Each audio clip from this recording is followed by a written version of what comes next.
8 years after Hazel Wise secretly fed a dying wolf in the frozen forest, she stood inside Thornwick's great hall and watched a powerful young duke step onto the dais.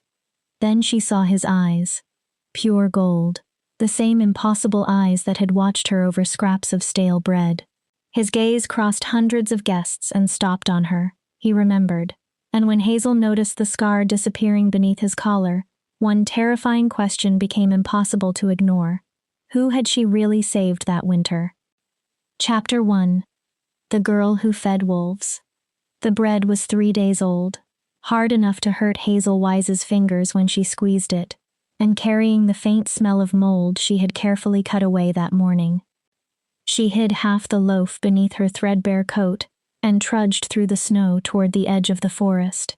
Each breath left a pale cloud in the bitter January air. "Hazel Wise, you get back here this instant." Her stepmother's voice sliced through the twilight behind her. Hazel did not turn.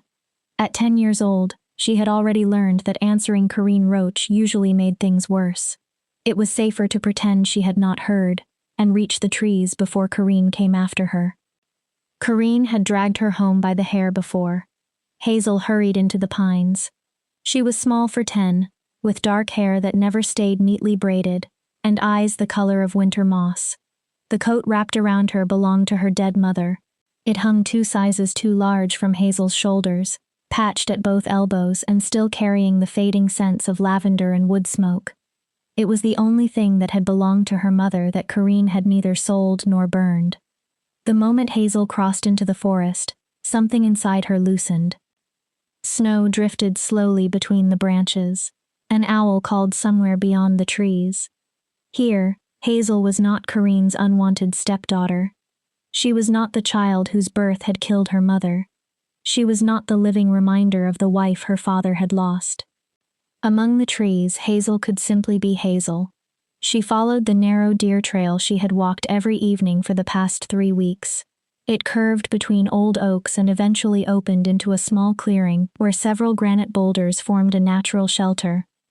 The snow there was deeper. Only Hazel's footprints disturbed it now. But 3 weeks earlier, she had found something else. Blood. A long smear of red across the snow, accompanied by drag marks leading between the rocks. That was how she had discovered him. The wolf. Hazel approached the shelter slowly, making soft clicking sounds with her tongue. Hunters made louder sounds when they wanted to drive animals from hiding. Hazel's were gentle, the sort her father once said her mother had used when coaxing rabbits from their burrows, back when he could still speak about his dead wife without his entire face becoming hard.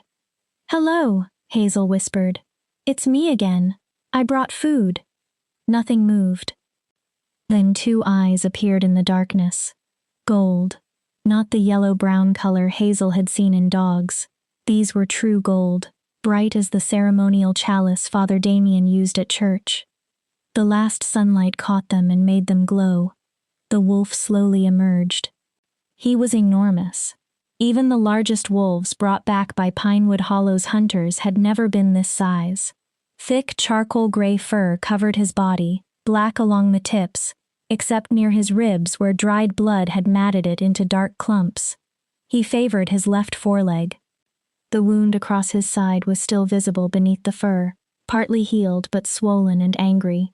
Someone had tried very hard to kill him, and nearly succeeded. "I know it hurts," Hazel murmured as she lowered herself into the snow. She kept every movement careful. "I brought bread again. I'm sorry it isn't neat. Corinne watches the kitchen like a hawk, and Father sold the chickens last week." The wolf stared at her. Hazel had never grown used to those eyes. There was something behind them. Something aware. When the wolf looked at her, Hazel did not feel as though an animal was simply watching movement. She felt observed, studied, as if he were thinking about everything she said, remembering it. Hazel broke the bread into smaller pieces and placed them on a flat stone. For 3 weeks, they had followed the same routine. Hazel brought whatever food she could steal or save. She left it near the clearing. Then she backed away 10 paces.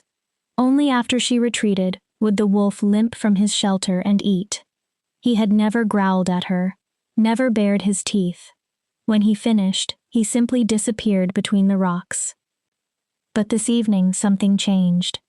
Hazel placed the final piece of bread on the stone and began stepping backward. The wolf moved. Not toward the bread, toward Hazel. Her heart slammed against her ribs. She stopped breathing. Every instinct told her to run. Up close, the wolf seemed even larger.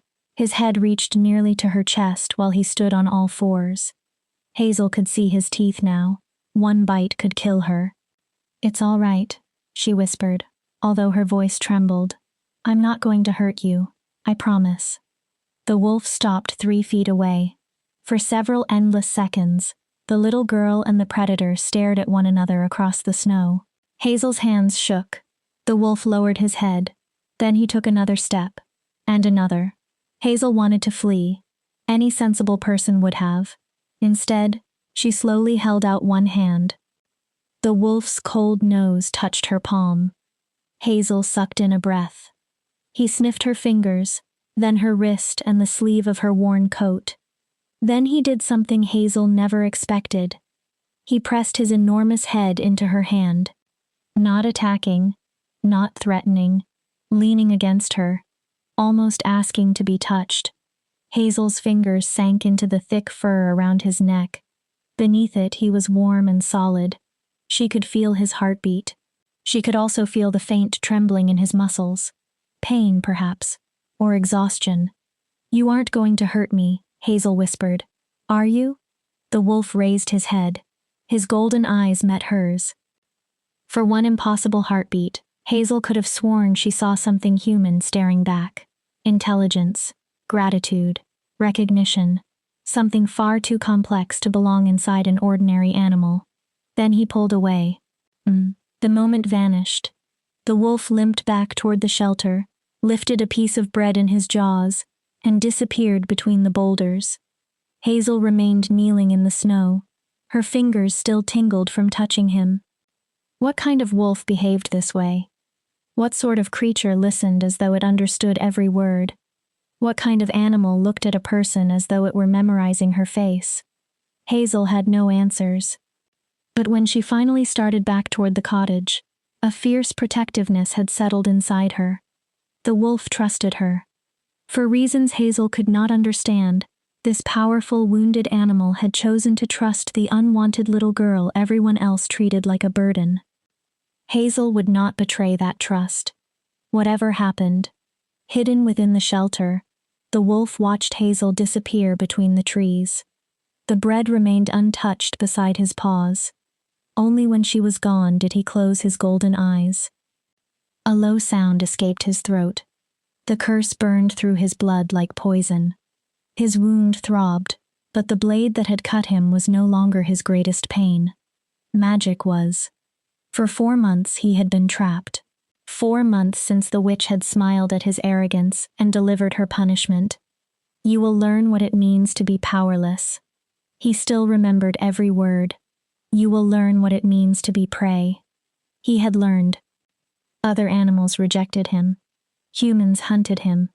He had starved, bled, and nearly died in a form that left him unable to explain who he truly was. But the curse had taught him something the witch may never have intended. Kindness existed. A human child who owned almost nothing had shared her food with a creature she had every reason to fear. The wolf opened his eyes. Hazel. He had heard Kareen shout the girl's name across the snow. Hazel Wise. He would remember it.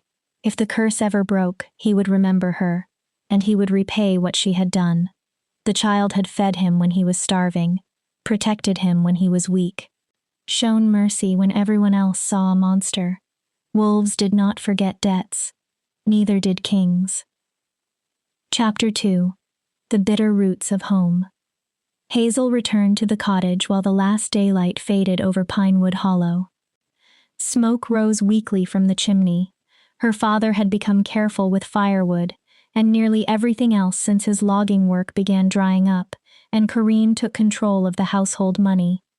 Hazel sometimes imagined the cottage had once been happy.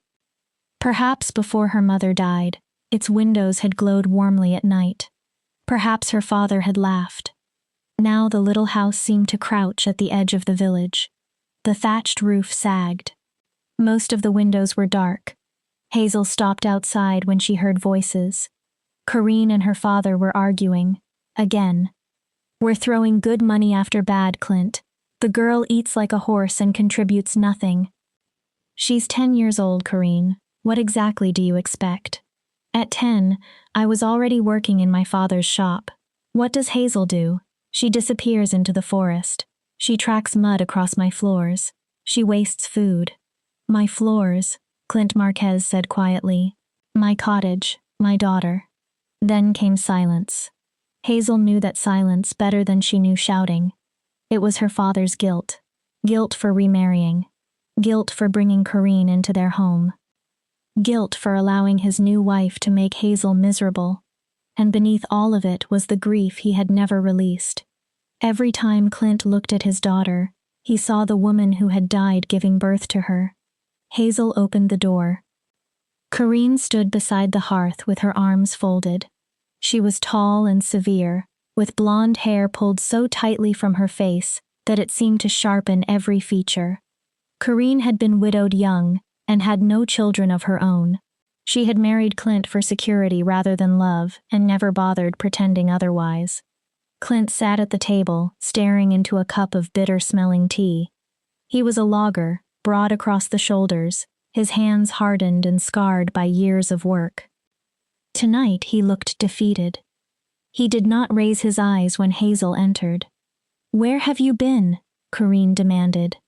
"Walking." Hazel removed her mother's coat and hung it by the door. She kept her voice flat. Showing anger invited punishment. "Walking," Corinne repeated. "In the forest after dark. Do you have any idea how many times I called you?" "I'm sorry." "Sorry." Corinne gave a humorless laugh. "Clint, your daughter is sorry. Isn't that precious?" "Corinne, no. I've kept quiet long enough. This child ignores every instruction. She wanders around like some wild creature and behaves as though she owns this household. She does not. I do. And I'm finished pretending this arrangement can continue." Hazel's stomach tightened. She knew that tone. It came before punishments, before threats, before Corinne talked about sending Hazel to distant relatives who did not exist. "What are you saying?" Clint asked. Corinne turned toward him. "Come spring, we send her to the workhouse in Millbrook." Hazel went cold. "They'll take her as an apprentice," Corinne continued. "They'll teach her something useful. God knows she learns nothing here." Hazel had heard stories about the Millbrook workhouse. Children labored in textile mills for 16 hours a day.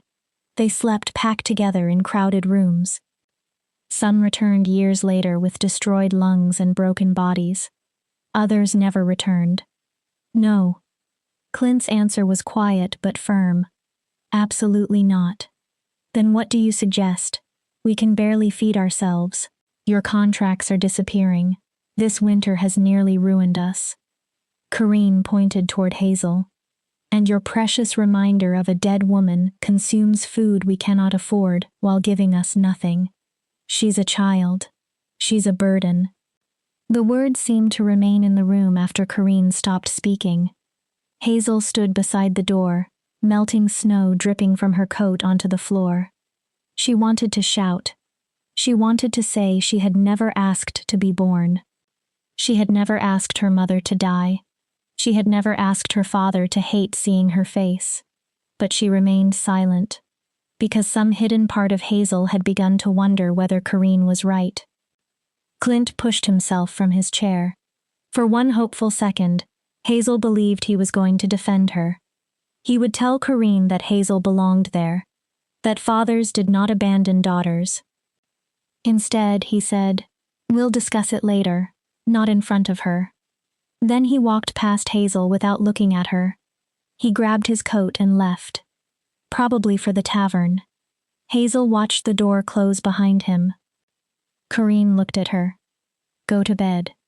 Hazel did not move. "And don't come crying to me when your father eventually agrees," Corinne added. "Because he will. He always does." Hazel climbed the ladder to the loft. Her sleeping space held a straw mattress, one thin blanket, and a wooden box containing almost everything she owned. Inside were a few smooth stones from the river, a fairy tale book her father had given her 3 birthdays ago, and a tarnished locket holding her mother's picture. Hazel curled beneath the blanket. She tried not to cry. Tears gave Corinne satisfaction. But in the darkness, with the memory of her father walking away from her, Hazel finally let them fall. Burden. Unwanted. Unloved. Spring was coming, and with it, the workhouse. The days afterward settled into a miserable pattern. Corinne became sharper. Clint became harder to find. He accepted extra logging work and left before sunrise, returning long after dark. Hazel escaped into the forest whenever she could. The wolf was always waiting. Every evening she brought him whatever scraps she could hide. Stale bread, vegetable peelings. Once, even a chicken bone she stole from the soup pot. His wound slowly improved. And after the afternoon when he first touched her hand, the distance between them disappeared. He no longer waited until Hazel stepped away from the food. The moment she entered the clearing, he came to her. Soon, he even ate from her hand. Hazel began telling him things she could tell no one else. "Corinne wants to send me away," Hazel whispered one snowy evening. She sat beside the wolf while her fingers worked through knots in his thick coat, avoiding the healing wound across his side. "To a workhouse. Father won't stop her. He never stops her." A low rumble sounded in the wolf's throat. It was not quite a growl, but Hazel recognized anger in it. "I know this sounds foolish," she continued, "but sometimes I think you understand me." His golden eyes remained fixed on her. "I don't think you're only a wolf." The wolf tilted his head. "There's something more." Hazel hesitated. Old Reuben Zuniga tells stories in the village about shapeshifters, people becoming animals.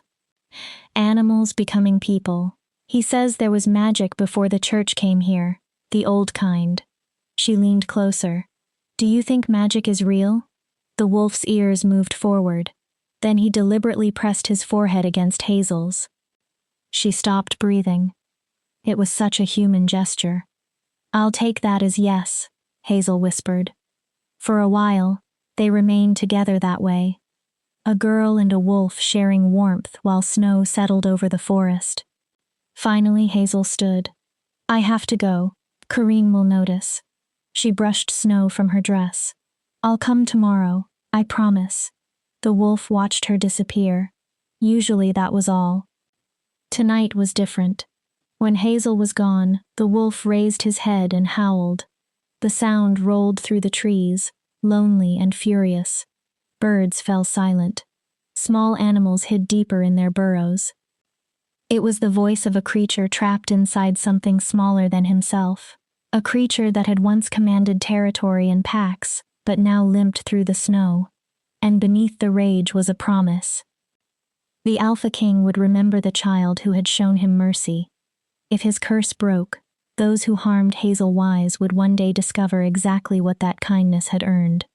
3 weeks later, Hazel woke in the middle of the night to shouting below the loft. Corinne sounded excited.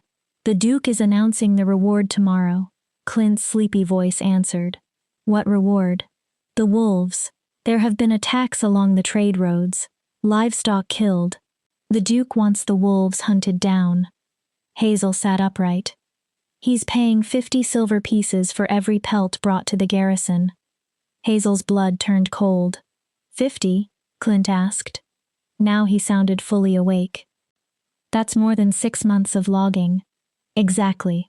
Corinne's voice took on the calculating tone Hazel knew too well. "You're one of Pinewood Hollow's best hunters, Clint. Everyone says so. You could bring back a dozen pelts before the season ends. We could finally have money. Real money." A pause followed. "Enough to do what?"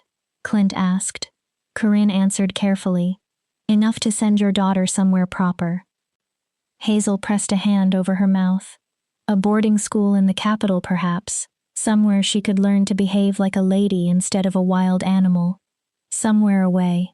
Her father remained silent. Hazel waited. Then Clint said, "I'll go into the village tomorrow. I'll see about organizing a hunting party." Corrine sounded pleased. "That's my clever husband." Hazel did not sleep again. Her father was going to hunt wolves. Men with rifles and dogs would enter the forest, and somewhere among those trees was a wounded animal who trusted her. The wolf whose forehead had rested against hers. The wolf who seemed to understand every word she said. Hazel had to warn him. The first gray light of dawn was barely visible when Hazel climbed from the loft. Corinne and Clint were still asleep. Hazel pulled on her coat, took the last piece of bread from the kitchen shelf, and slipped outside. Pinewood Hollow was only beginning to stir. Smoke rose from chimneys. A rooster called. Hazel ran. Past the village, past the road, into the forest. Branches scraped her coat. Snow soaked through her boots. Please still be there. Please be safe. Behind her, men were already beginning to gather in the village square. Hunters. Farmers carrying guns. Young men hungry for glory and silver. The hunt was coming. Chapter 3. The Warning and the Wound. Hazel burst into the clearing with her lungs burning. The weak dawn turned the snow almost blue. The boulder shelter stood silent ahead. "Please," Hazel gasped. She stumbled forward. "Please be here." The wolf immediately emerged. His wound had improved dramatically. Only raised scar tissue showed beneath his dark fur now. When he saw Hazel's distress, he hurried toward her. "They're coming." Hazel fell to her knees and grabbed his fur. "The hunters. My father. The Duke is paying for wolf pelts. They're forming hunting parties and they're going to come here." Her voice broke. The wolf became perfectly still. Those golden eyes narrowed. Hazel saw more than understanding. She saw calculation. "You have to leave." Hazel tightened her grip. "Go north. Go deeper into the mountains. Somewhere they won't follow you." The wolf made a quiet sound. "They'll kill you if they find you. Do you understand?" He pulled away. Then he turned and limped toward the shelter. Hazel followed, confused. The wolf vanished between the boulders. For a moment Hazel wondered whether he was ignoring her. Then he returned. Something hung from his jaws. A leather pouch. The pouch was old and weathered. A torn cord bound the top. The wolf dropped it at Hazel's feet. "What is this?" Hazel picked it up. It was much heavier than expected. Something metallic shifted inside. She loosened the cord. Gold spilled into her palm. Hazel stared. Not 1 or 2 coins. More than 20. More money than she had ever seen. Each coin carried the same strange crest. A wolf's head surrounded by a crown of thorns. "Where did you get these?" The wolf watched her. Hazel slowly looked from the gold to those impossible eyes. Wolves did not own money. They did not carry leather pouches. They did not understand conversations about workhouses. They did not respond to questions like people. "You aren't really a wolf," Hazel whispered. The wolf stepped toward her. For an instant, the air around his body shimmered. It looked like heat rising from stones in summer. Something inside his shape seemed to move, trying to change. Then it vanished. He was a wolf again. But Hazel had seen it. "You're cursed." The old stories suddenly seemed much less impossible. Someone changed you into this. The wolf remained silent. Hazel stared at the coins. "And you want me to take these?" The wolf pushed the pouch toward her. "Why?" He looked toward Hazel, then toward the direction of Pinewood Hollow. Hazel understood. "You want me to use it to stop Corrine from sending me away." The wolf's tail moved once. Hazel's throat tightened. "I can't take your money. You'll need it when you're human again." She hesitated. "If you become human again." The wolf gave an impatient growl and pushed the pouch firmly against her knee. Hazel almost laughed. "You're very stubborn." The danger had not changed. Hunters were preparing to enter the forest. But for the first time that morning, Hazel smiled. "All right. I'll take it. Then her expression turned serious. But only if you promise me something. The wolf watched her. Leave. Hazel pointed north. Go into the mountains. The hunters won't follow that far during winter. She swallowed. Promise me. The wolf held her gaze. Then he stepped forward and pressed his forehead to hers. Warm, solid, familiar. Hazel knew what it meant. Goodbye. Thank you, she whispered, for trusting me, for everything. Her fingers closed around the leather pouch. I won't forget you. The wolf finally moved away. He did not head toward Pinewood Hollow. He went north, toward the oldest and darkest part of the forest. At the clearing's edge he stopped. He looked back one final time. Then the shadows swallowed him. Hazel stood alone with tears freezing against her cheeks. She had given him a chance. That had to be enough. When Hazel returned home, the cottage was full of men. Hunters crowded around the table. She recognized several of her father's friends, including Palmer McDowell and Oscar Montoya. Rifles were being loaded. Knives sharpened. Supplies counted. The room smelled of gun oil and smoke. Clint stood among them directing preparations. He looked more alive than Hazel had seen him in months. His shoulders were straight. His eyes bright. The hunt had given him purpose again. We divide into 3 groups, Clint said. Palmer, take the eastern woods. Oscar, circle around the south ridge. I'll lead the central group where most tracks have been reported. What about dogs? Palmer asked. A scarred, older hunter answered. We borrowed 6 from the garrison. Hazel froze. They're wolfhounds, best in the territory. If there's a wolf within 5 miles, those dogs will find it. Wolfhounds. Hazel had heard stories. Huge animals bred specifically for tracking wolves. Even a healthy wolf could struggle against them. Her wolf might have recovered, but he was not yet fully strong. Hazel could only hope he had already gone far enough north. Hazel? Corinne's voice made everyone turn. Where have you been? Hazel pressed the hidden pouch against her body beneath her coat. Walking. Walking, Corinne repeated. While your father is preparing to rescue this family from poverty, you are wandering through the woods. Leave her alone, Corinne, Clint said distractedly. She's only a child. Only a child. He did not even look at Hazel. Invisible again. Hazel slipped through the room and climbed to the loft.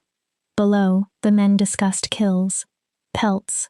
The best way to skin wolves. How many they might collect before spring. Hazel pulled out the pouch.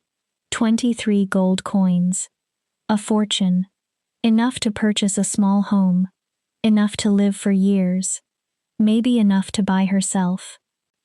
But she had to wait. The hunters needed to leave first. They needed to travel away from the route the wolf had taken. 2 hours later, 12 armed men marched toward the forest, with 6 hounds pulling against their chains. Hazel watched from the loft window. Clint walked at the front. He never looked back. When they disappeared, Hazel climbed downstairs. Corinne was preparing lunch. What do you want? She asked, without turning. Hazel removed the leather pouch and dropped it onto the table. Corinne stared. What is that? Open it. Corinne untied the cord. Gold scattered across the table. For once, Corinne Roach had nothing to say. Her lips moved without sound. Finally she whispered, Where did you get this? I found it. In the forest. Corinne's eyes snapped toward Hazel. You found a fortune in gold lying in the forest? Yes. You're lying. Hazel met her gaze. Does it matter? Corinne's expression changed. Hazel continued. It's real gold. Enough to keep this household comfortable for years. Father might not even need to log anymore. Enough to send you somewhere proper, Corinne murmured. Her calculation returned instantly. A boarding school in the capital. Hazel clenched her jaw. Or enough to let me stay here without calling me a burden. Corinne looked at her. This money is mine, Hazel said. I found it. But I'll give it to the family under one condition. What condition? You stop threatening the workhouse. You stop threatening to send me away. Kareen picked up one coin. I've never seen this crest. Gold is gold. Kareen examined the wolf and thorn symbol. For several moments, she said nothing. Then she gathered every coin back into the pouch. Fine. Hazel waited. You can stay. For now. Kareen clutched the pouch against her body. But understand something. This does not buy love. It does not buy respect. It buys a roof and food. Hazel's answer came quietly. I know. She had never expected anything else. Your father will hear about this when he comes back. Tell him whatever you want. Hazel stared at her stepmother. Just keep your promise. The hunters returned 3 days later, empty-handed. Hazel heard them coming before the door opened. Frustrated voices. Whining dogs. Boots stamping snow from the steps. Clint entered first and collapsed into a chair. Nothing. His face was gray with exhaustion. 3 days. Nothing. Palmer and Oscar followed. No wolves, Clint continued. Not even tracks. It's as if every wolf in the territory disappeared. The Duke's patrols found the same thing, Palmer said. A week ago, tracks were everywhere. Wolves don't abandon territory without a reason, Oscar complained. Maybe they sensed the hunt, Clint answered. Animals know things. Hazel quietly ladled soup into bowls. Maybe one wolf had warned them. A wolf who understood human words. A wolf intelligent enough to know what the hunters planned. A wolf powerful enough for others to obey. An alpha. Perhaps even a king. Hazel said nothing. That night she lay in the loft and felt an emptiness the gold could not fix. She missed him. The strange wolf who had listened. Who had trusted her. Who had given her everything he possessed so she could protect herself. Would she ever see him again? Far to the north, inside a mountain cave where old magic still lived in the stone, a massive dark wolf rested in the shadows. The wound along his ribs had finally closed. Only a silver scar remained. His golden eyes were open. He remembered small hands in his fur. A child offering stale bread. A girl who had warned him before the hunters arrived. He counted the days. The curse would not last forever. And when it broke, the Alpha King would remember exactly who had saved him. Chapter 4. 8 years of silence. Time passed quietly in Pinewood Hollow. Winter became spring. Spring became summer. Summer faded into autumn, and the cycle began again. Hazel turned 11, then 13, 15, and finally 18. The wolf's gold changed her life, and yet changed almost nothing. Kareen never threatened to send Hazel to the workhouse again, but she did not become kinder. If anything, knowing Hazel had purchased her place in the household made Kareen colder. Fetch the water, dear, she would say with false sweetness. You are earning your keep, after all. Or, the floors need scrubbing. Gold may buy many things, but apparently not a proper work ethic. Hazel endured. She had become good at enduring. Her father changed as well. The money removed the worst of their poverty, but without the pressure to work constantly, Clint lost what little purpose he still possessed. He stopped taking logging contracts every day. He spent more and more hours at the tavern. His guilt, his memories, and he looked at Hazel even less than before. So Hazel learned to move through the cottage almost invisibly. She completed her chores, ate quietly, answered only when necessary, then escaped to the forest whenever possible. For 8 years she continued visiting the same clearing, the same boulder shelter. Sometimes she carried a piece of bread in her pocket, just in case. But the wolf never returned. Hazel told herself that was good. Perhaps he had reached the mountains. Perhaps the curse had broken. Perhaps he had returned to whatever human life had once belonged, to a creature that carried gold, stamped with a royal crest. Maybe he was safe. That should have been enough. Yet some nights, Hazel took the empty leather pouch from her wooden box and remembered his golden eyes, the warmth beneath his fur, the weight of his head against her hand, the feeling that, for a few winter weeks, something in the world had truly seen her. Maybe saving him was enough. Maybe that was all the importance Hazel Wise would ever have. On the morning Hazel turned 18, she came down from the loft and found Clint sitting at the kitchen table. A letter trembled slightly in his hands. It was unusual to see him awake and sober at dawn. "Father?" Hazel approached carefully. "What happened?" Clint looked at her. Really looked. For a moment, Hazel saw regret in his face. Then it disappeared. "The Duke is dead." Hazel stopped. "What?" 3 days ago, his heart failed. Clint placed the letter on the table. "His son is assuming control of the territory. Every household head has been ordered to report to the fortress within the month. Loyalty oaths, taxes, transfer of power business." "Are you going?" "I have no choice." He rubbed his face. "Your stepmother thinks it may be an opportunity." Hazel already disliked where this was going. "The new Duke is young," Clint continued. "Unmarried. Apparently there will be some kind of social gathering along with the official ceremonies." Hazel stared at him. "Corinne wants to go." "Yes. And she wants me to go." Her father finally met her eyes. "Yes." For the first time in years, Clint seemed to notice that the child he remembered no longer existed. Hazel had grown tall and slender. Her mother's dark hair caught reddish tones beneath sunlight. Her eyes shifted between deep green and brown. Years of walking through forests, carrying water, and working around the cottage had made her strong. Her beauty was quiet rather than obvious, the kind someone might fail to notice until they looked twice. Clint struggled with his next words. "Corinne believes you might catch the Duke's attention." Hazel's blood chilled. "She thinks it could become a favorable match." "A match?" "Hazel, you want to marry me to someone I've never met." "I didn't say I want it." "But you're willing." Clint sighed. "You're 18. You need a future. A Duke is an opportunity few girls from Pinewood Hollow would ever receive." Hazel laughed bitterly. "So I should be grateful that you're willing to sell me." "That isn't what—" The bedroom curtain opened. Corinne stepped out fully dressed. "Good, you've told her." Her face was bright with ambition. "We leave in 3 days." Hazel looked at her. "You'll need a proper dress," Corinne continued. "Judith Cox might loan us the gown her daughter wore last spring. It should still be acceptable." Corinne examined Hazel critically. "And we'll have to do something about your hair." "I'm not going." Corinne became still. "Excuse me?" "I said no." Hazel's voice remained steady. "I'm not interested in meeting the Duke.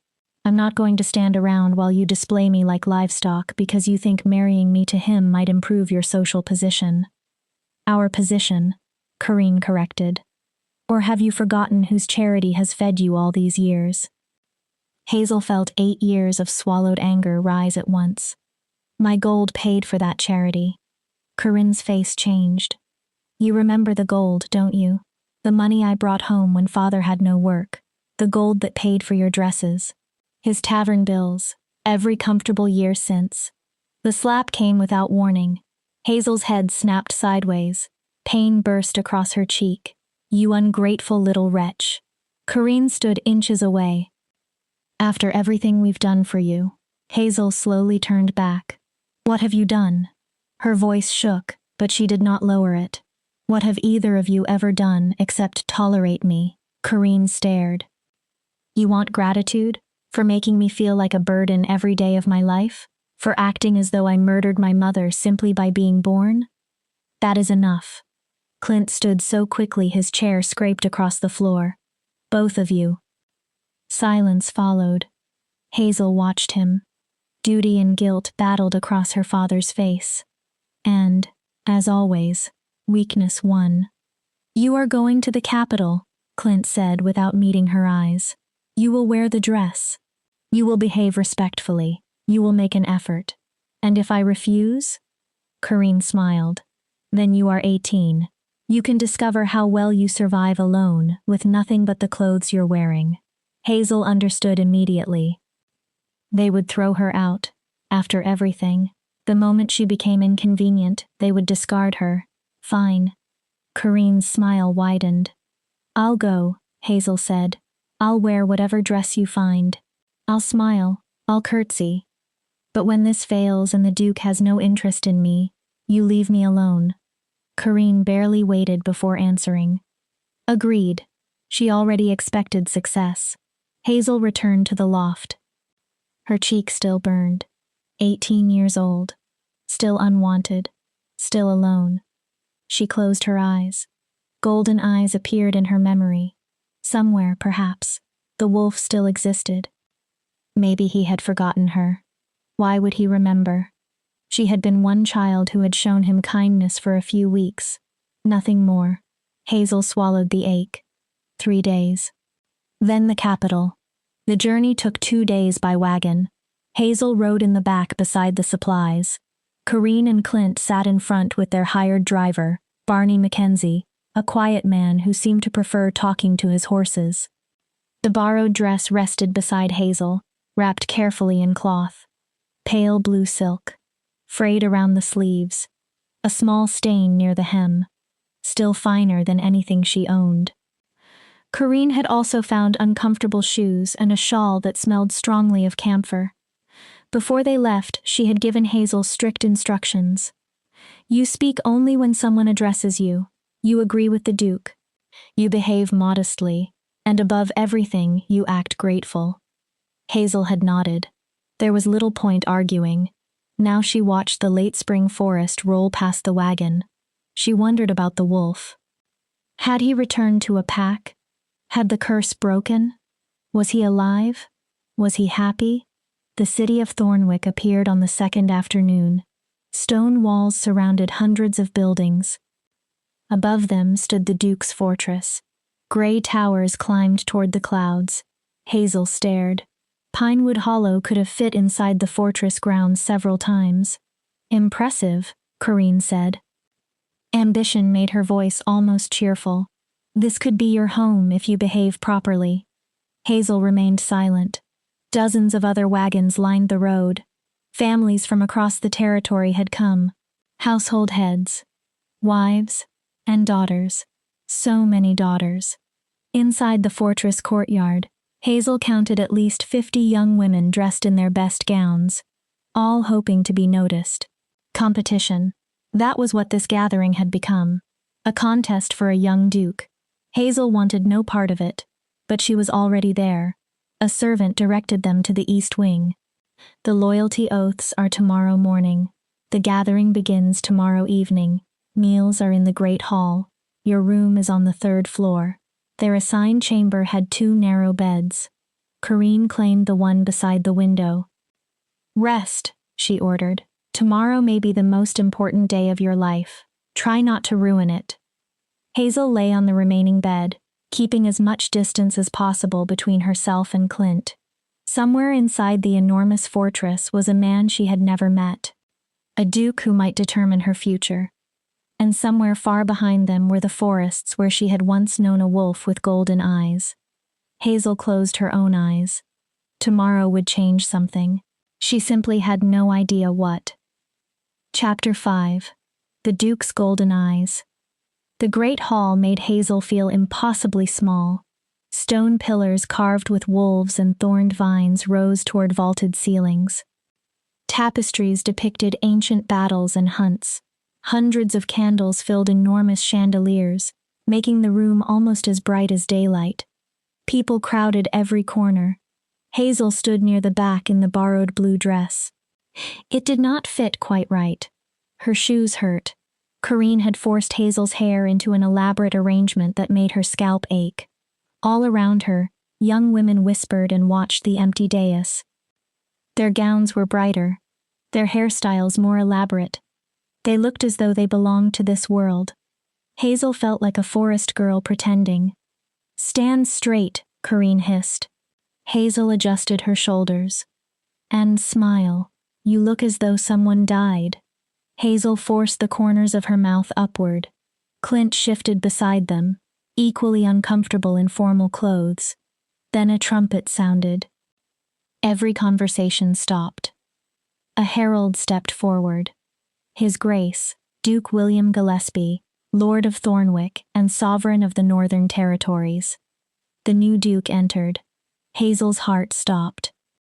He was perhaps in his mid-20s, tall and powerfully built, his dark hair catching reddish highlights beneath the candles. He moved with calm confidence. Not the exaggerated pride Hazel expected from nobility, something more controlled. Predatory. Then Hazel saw his eyes. Gold. True gold. Her breath vanished. Not Hazel. Not brown. The same impossible molten gold she had seen in a snowy clearing 8 years ago. No. It could not be. Duke William Gillespie crossed toward the dais. Hazel watched his movements. The slight tilt of his head. The silent awareness of everything around him.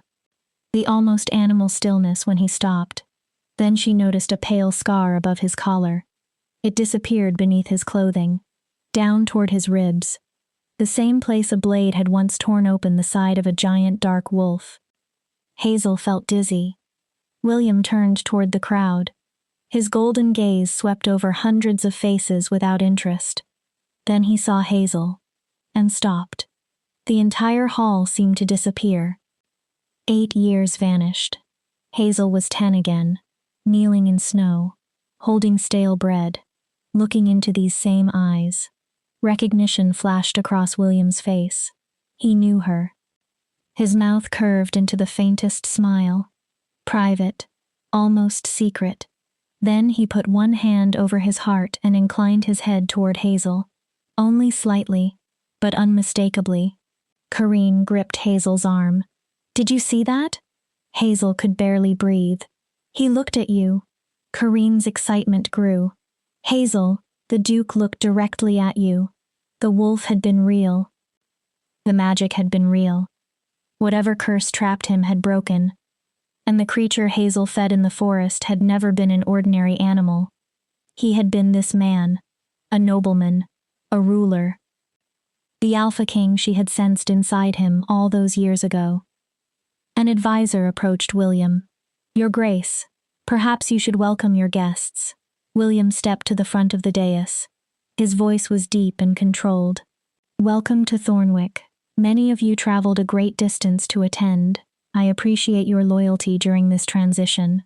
He spoke about his father's 40 years of rule and his intention to honor the past while creating a new path for the territory. Hazel barely heard any of it. She studied him. Every movement contained traces of the wolf. His impatience with empty ceremony. The intensity with which he watched people. The way he listened. Finally, William said, Before the feast begins, I'd like to meet several families personally. His gaze crossed the room. The family from Pinewood Hollow. Karine gasped. Clint Marquez, I believe. Whispers spread through the room. Go, Karine ordered. She practically pushed Hazel forward. Clint led them through the crowd. They reached the dais. Her father bowed. Your Grace. Clint Marquez, we are honored. William descended the steps. Up close, he seemed even more imposing. I understand you were once considered one of Pinewood Hollow's best hunters. Clint looked surprised. Yes, Your Grace. Particularly during the wolf hunts 8 years ago. Clint hesitated. Yes, although those hunts failed, the wolves left the region. William's expression barely changed. How fortunate for the wolves. Hazel nearly smiled. William turned toward Karine. She was already curtsying. Karine, Your Grace, this is such an honor. But William's attention had already moved to Hazel. She curtsied. When she straightened, he was watching her.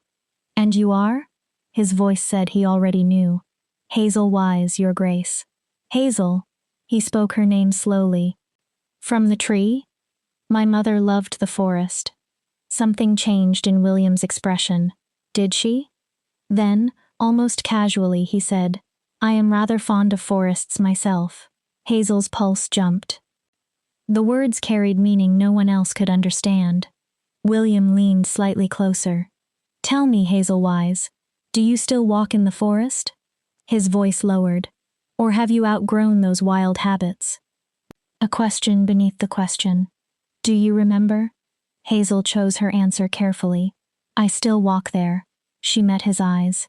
Though Pinewood Hollow's forests have felt much emptier for years, William waited. The wolves left. Hazel continued. I've missed them. His smile became real. Have you? Most people fear wolves. Most people misunderstand them. And you don't? Hazel knew hundreds of people were listening. I think wolves are more intelligent than people realize. William's golden eyes brightened, and far more capable of remembering kindness. For a heartbeat, neither moved. I believe you're right, William said. Then he turned to the hall. I find myself tired from today's ceremonies.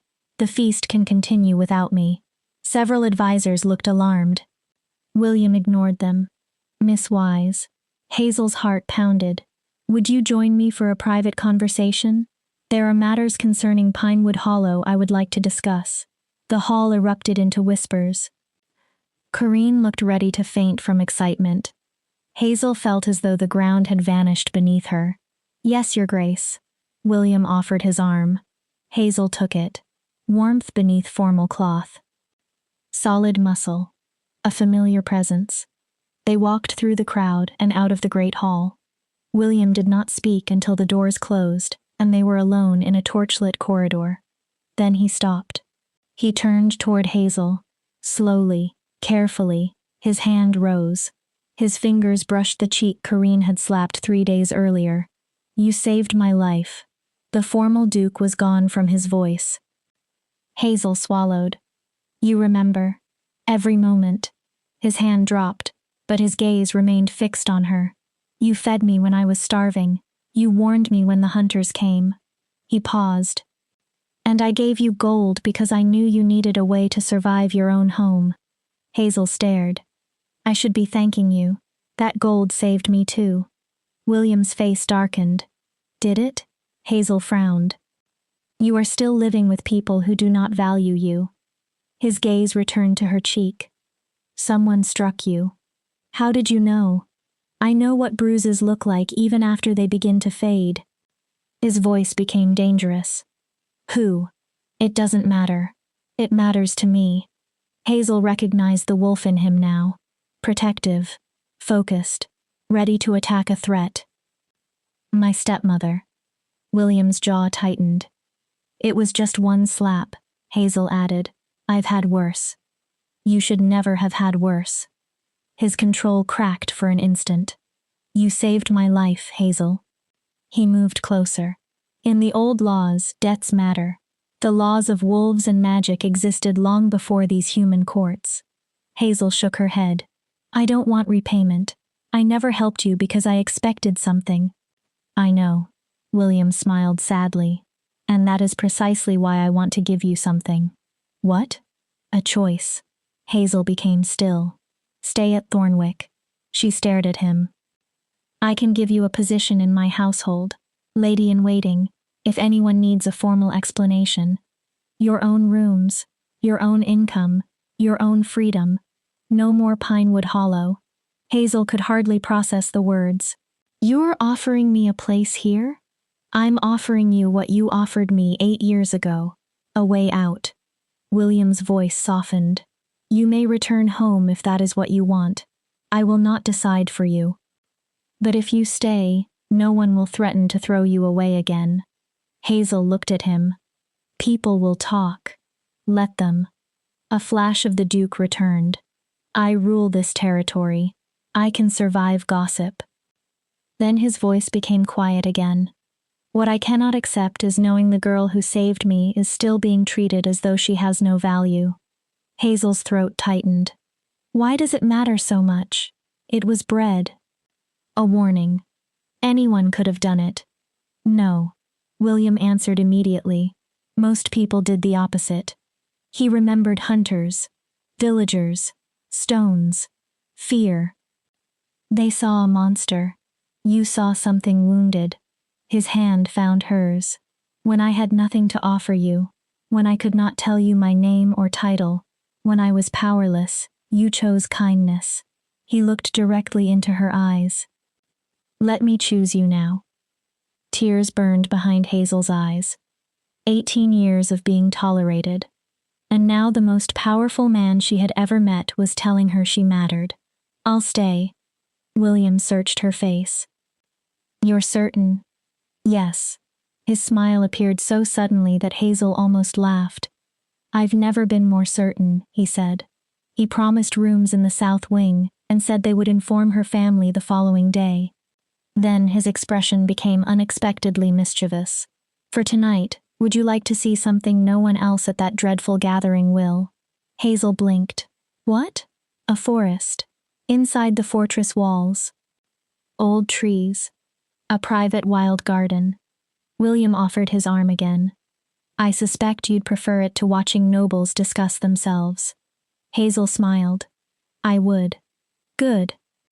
They disappeared into the corridors while, somewhere behind them in the great hall, Corinne was almost certainly imagining wedding arrangements. Chapter 6. The Garden of Thorns. The private garden looked nothing like the carefully maintained grounds surrounding Thornwick. This place was wild. Ancient oaks towered overhead. Ferns and thorned vines filled the spaces between narrow paths. Wild roses climbed trees and stone walls. Moss covered old rocks. Hazel breathed deeply. It smelled like Pinewood Hollow, like snow and trees and the clearing where she had once fed a dying wolf. "This is incredible." She stepped from the path and touched the bark of an enormous oak. "How can something like this exist inside a fortress?" William followed her. He had removed his formal jacket and rolled his sleeves to his elbows. Here, among the trees, he looked more comfortable, more himself. "My family has ruled the Northern Territories for 6 generations, he explained. "My great-great-grandfather planted this garden. He believed rulers of forest lands should remember where real power comes from." Hazel glanced at him. "And where does it come from?" "Not titles. Not gold." William laid his palm against the oak. "Places like this, roots older than any human government." He looked upward. "This tree is roughly 200 years old. It was here before the fortress. My ancestor ordered the walls built around the trees rather than cutting them down." "He sounds wise." William gave a faint smile. "He was also cursed." Hazel turned. "What?" "By the same witch who cursed me." William's expression became almost embarrassed. "Apparently insulting powerful magic users is a family weakness." Hazel stepped closer. "What did you do?" The smile disappeared. "I was 20. William looked away. "Arrogant, stupid. There was a woman in one of the northern villages, beautiful, mysterious, always alone. She approached me." Hazel listened. "I rejected her." He exhaled. "Publicly and cruelly. People laughed. You didn't know she was a witch." "No. But that isn't an excuse." William's jaw tightened. "She was testing me. She wanted to see whether a young duke possessed humility. I failed." He looked toward Hazel. She smiled and told me that if I believed myself a king among men, perhaps I should learn what life was like as a beast. "Then you became the wolf." "Yes." William's voice lowered. "I could not speak, could not become human. The curse could only break if someone showed me genuine kindness without knowing who I was." Hazel stared at him. "Someone who expected nothing." William nodded. "For 4 months I was treated exactly according to my appearance. Other wolves drove me away because I did not belong to their packs. Hunters shot at me. Villagers threw stones." His hand moved unconsciously toward the scar at his ribs. "The wound you found came from a trap lined with silver blades." Hazel remembered the blood. "I thought you were going to die." "I nearly did." William looked at her. "I had perhaps 2 days left when a little girl in an enormous coat appeared carrying stale bread." Hazel almost smiled. "Ridiculous bravery," William added. "You never behaved like a normal predator." "I was trapped, Hazel, not mindless." He moved closer. "I heard everything." She became still. "Every story you told me about Corinne. Every time you said your father would not defend you. Every time you told me you felt unwanted." William's golden eyes held hers. I understood because I felt the same thing. Different reasons. Same isolation. Hazel's voice became quiet. When did the curse break? The morning you warned me about the hunters. She blinked. When you told me to run north, you proved the kindness was real. You did not know who I was. You expected nothing. You were willing to risk punishment to keep me alive. William paused. The magic recognized it. Hazel's expression changed. But you never came back. Pain crossed his face. I waited. I know. Hazel stared at him. You know? I watched sometimes. She almost recoiled. From the trees? Yes. Why didn't you come to me? William looked ashamed. The curse broke, but my life did not simply repair itself. I had to reclaim my position. My father had allowed parts of the territory to deteriorate while I was gone. I hunted for Rosalind, the witch, because I feared she might curse someone else. By the time I had control again, nearly a year had passed. He swallowed. And I convinced myself you had forgotten. Hazel's eyes filled. How could I? She gave a small, broken laugh. You were the only one who listened to me. William's face softened. I never forgot either. He stepped closer. I thought about you every day. Wondered whether the gold had kept you safe. Wondered whether you were happy. His hand cupped her cheek. When I saw you in the great hall, surrounded by hundreds of people and still looking completely alone, I knew I had to give you the same thing you gave me. Freedom. Hazel looked around the wild garden. What if I don't belong here? William frowned. I don't know court etiquette, politics, noble customs. I'm a village girl who walks through forests and talks to animals. Good. Hazel blinked. William smiled. I have enough courtiers. I don't need another person trained to agree with me. I need someone who knows kindness matters more than rank. Someone who understands power should protect people, not crush them. You already know what matters. Everything else can be learned. Hazel stared at him. You really believe that? I do. He lifted both hands, gently framing her face. You gave me my life. Let me give you a place where you are valued instead of tolerated, protected instead of hurt, seen instead of ignored. Hazel's breath trembled. Yes. William smiled. Yes? I'll stay. His entire expression transformed. He pulled Hazel into his arms. For a moment, she simply froze. Then she leaned into him. He smelled faintly of pine and wood smoke. Something familiar. Something wild. Thank you, William murmured, for trusting me again. Eventually he pulled away. There is another place I want to show you. William guided her deeper into the garden. They followed a narrow path beneath ancient trees until they entered a hidden clearing. At its center stood a moss-covered stone fountain. Water poured from the mouth of a carved wolf into a circular basin. This is the heart of the garden, William said. My great-great-grandfather commissioned it after his own curse ended. Hazel moved closer. The wolf represents what he became. And the water? Renewal. William looked at the fountain, a chance to begin again. He told Hazel he came there whenever the burden of his title became too heavy.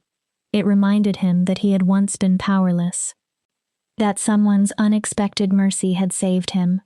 Hazel touched the water. I have something to admit. William waited. When I fed you, I wasn't doing it only because it was right. I was lonely.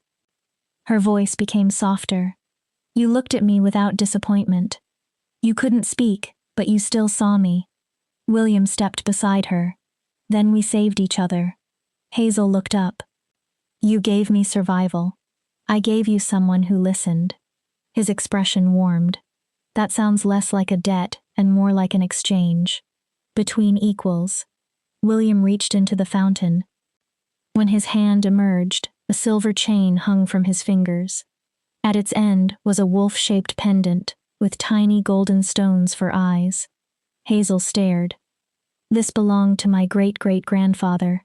William placed it in her hands. It remained here after his death. It represents what our family owes to the wild, to the magic that humbled us, to the lessons learned when everything else was stripped away. He closed Hazel's fingers around it. I want you to have it. Hazel immediately shook her head. William, this must be priceless. It is valuable. Then I can't. You can. His voice became firm. And you will. Hazel stared at him. You belong here now. William took the pendant and moved behind her. He fastened the chain. The wolf rested against Hazel's throat. Now everyone will know you are under my protection. His voice dropped near her ear. No one touches you. No one threatens you. You're mine to guard. Hazel touched the pendant. Strangely, his possessive words did not frighten her. They made her feel safe. What happens when Corrine discovers I'm staying? I tell her. And my father? Him too. William moved around to face Hazel again. They can feel whatever they choose. Guilt, relief, anger, but they no longer control your life. Hazel studied him. You'd really oppose my family? Without hesitation. You stood between me and hunters when I had no power. William's golden gaze hardened. I can do much more now. Music drifted faintly from the fortress. William grimaced. We should probably return before my advisors decide I've been kidnapped. Hazel smiled. Let them wonder. William raised an eyebrow. I spent 18 years apologizing for taking up space. Hazel lifted her chin. Maybe I'm finished. William's smile became fierce. That's my girl. They returned to the great hall together. The moment Hazel entered beside the Duke, conversations stopped. Then people saw the pendant. Gasps spread through the room. Corrine's face went white, then red. Clint stared. William led Hazel directly to them. His hand rested firmly at the small of her back. Clint Marquez. Her father stood. Your Grace, your daughter has accepted a permanent position within my household as a lady-in-waiting. William's tone was perfectly polite. She will remain at Thornwick. I trust that presents no problem. It was not really a question. Clint glanced at Corrine, then back at William. Of course not, Your Grace. We are honored. Corrine forced a painful smile. Extremely honored. Then she looked at Hazel. Darling, what a wonderful opportunity. Darling. Hazel had never been darling before. William continued. I'll arrange for Miss Wise's belongings to be collected, and your household will receive compensation for losing a family member to court service. Corrine became intensely attentive. 50 gold pieces should be sufficient. Hazel almost laughed. The old reward for wolves had been 50 silver per pelt. Now William was paying 50 gold for Hazel's freedom. That is extraordinarily generous, Corrine breathed. William's eyes flashed. I care for those who serve me. Then his voice hardened. And I protect them fiercely. No issues, Clint said. For one brief moment his eyes met Hazel's. Regret appeared there. Or perhaps simply the realization that his daughter had escaped without him. William turned toward the crowded hall. I present Miss Hazel Wise, newest member of the ducal household. His voice carried through the room. She is under my direct protection. Anyone wishing to question that arrangement may bring those questions directly to me. No one answered. The meaning was obvious. Challenge Hazel. Challenge the Duke. Hazel touched the pendant at her throat. For the first time in her life, she stood in a room full of people without trying to disappear. Chapter 7. The Stepmother's Poison. Hazel's rooms in the south wing were larger than anything she had imagined. There was a private sitting room, a writing desk, a bedroom with a canopied bed larger than the entire loft where she had grown up. Windows overlooked the wild garden. The wardrobes contained dresses in deep greens, browns, and blues. Forest colors. Delia Sutton, Thornwick's head housekeeper, showed Hazel through the rooms. His Grace chose the colors. Hazel touched an emerald gown. He did? Spent nearly an hour discussing them with the seamstresses. Delia's stern face softened. I've served this household many years. I have never seen him personally concern himself with anyone's wardrobe. Hazel looked embarrassed. You must have made an impression, Miss Wise. Please, Hazel. Miss Hazel, then. Delia headed toward the door. A maid will help you prepare for breakfast. His Grace requested that you join him in his private dining room. Hazel's stomach fluttered. Private. No court watching. No Corinne. William was reading when Hazel arrived. His hair was slightly disordered. His shirt stood open at the collar, revealing the upper edge of the scar she remembered. He looked up. His frown vanished. Hazel. He stood and pulled out a chair. Good morning. Did you sleep? Better than I have in years. Hazel sat. That bed is almost offensively comfortable. Good. William returned to his chair. You deserve comfortable things. He pushed his papers aside. I wanted to clarify something before the day becomes chaotic. Hazel folded her hands. My duties? There aren't any. She blinked. Then what exactly is a lady-in-waiting supposed to mean? Officially? William considered. Very little. Hazel, you are not really here to serve me. Then why am I here? Because you're my friend. His answer was immediate. The closest thing I've had to a true friend since the curse. Possibly ever. He leaned forward. I don't need someone who curtsies every 5 minutes. I don't need another person telling me I'm brilliant because I have a title. I want someone who speaks honestly. Someone who walks through the garden with me. Someone who reminds me who I am when politics makes that difficult. Hazel's throat tightened. So you're giving me a home because you want someone to talk to. I'm giving you a home because you deserve one. William smiled. And because I'm selfish enough to want you nearby. Before Hazel could answer, someone knocked sharply. William's expression changed. Enter. A servant stepped into the room. Your Grace, forgive me, there is a problem. William waited. Mrs. Corinne Roach is demanding an audience. Hazel's stomach sank. She has waited more than an hour and refuses to leave without speaking to you concerning Miss Wise. Of course she does, Hazel murmured. William's face became cold. Tell her I will receive her in 10 minutes. He added, have guards present. The servant bowed. William turned toward Hazel. You do not need to attend. Hazel straightened. No. Hazel, I need to. She touched the wolf pendant. I spent my entire childhood afraid of her. If I'm going to stay here, I need to know I can stand in the same room without becoming that frightened little girl again. Pride warmed William's eyes. Then we face her together. The receiving chamber seemed designed to make visitors feel small. High stone walls, a raised dais. William sat in a throne-like chair while armed guards stood beside the doors. Hazel stood near him wearing the emerald gown. Corinne entered. For the first time, Hazel saw her stepmother outside the cottage and away from the power she had always held there. Corinne suddenly seemed smaller. Her traveling dress was wrinkled, her hair imperfect. She looked like a woman from a remote village standing in a world she did not understand. Your Grace. She curtsied. Thank you for receiving me. Mrs. Roach. William's voice was cold. I'm told you refuse to leave. Explain. Corinne glanced at Hazel. There has been a misunderstanding concerning my stepdaughter. Has there? Yes. False concern entered Corinne's voice. Hazel has always been troubled. Hazel's body tensed. Prone to fantasies, elaborate stories, attempts to gain attention. Corinne looked at William. I'm concerned she may have exaggerated conditions at home to gain your sympathy. Stop. The word cracked through the room. Corinne froze. William slowly stood. Before you continue constructing whatever lie you intended to tell, understand this.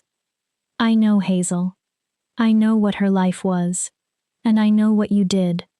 Corinne paled. Your Grace, I don't understand. You hit her.